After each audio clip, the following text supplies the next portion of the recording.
Hi friends, this is Arcanix and thanks for watching my video.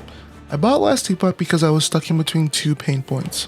One was Diablo 4 not reaching my expectations of depth and replayability, and the other was Path of Exile not letting loot from the ground and drops be foundations for improving your build after getting past the midpoint without a good experience in the crafting systems. I got Last Epoch at this time because I heard about how it solves the problems of itemization by preserving the usefulness of items that drop from the ground, as well as creating a crafting system that you can engage with from the early levels towards the end game. And since then, I've actually explored more Path of Exile and put another 500 hours into it since then, and conquered the hurdle of crafting, and can now craft most of the endgame gear for my characters, even though it can be sometimes an arduous process. Now I know this isn't the reality for everyone, which is why Last Epoch is so popular right now, but this made me reevaluate why I wanted to play Last Epoch, because the wall I'd faced in Path of Exile didn't exist anymore. I just conquered the huge wall of crafting that existed, so what did Last Epoch really have for me to engage with?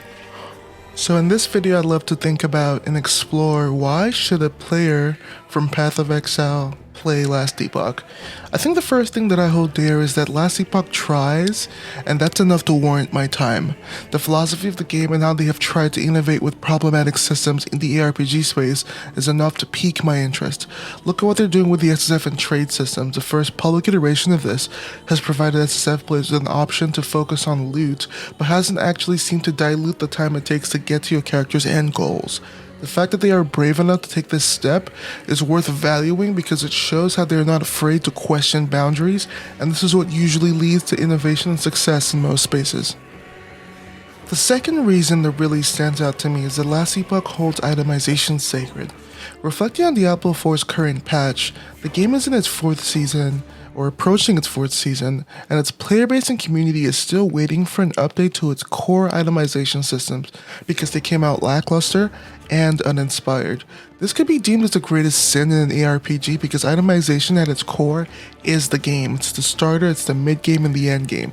The difference between a new character fresh into the campaign and one later in the endgame systems is the items on the character and how they synergize with the passive skill trees. Each affix having a purpose, boosting the character's offensive and defensive stats further, pushing it to its limits.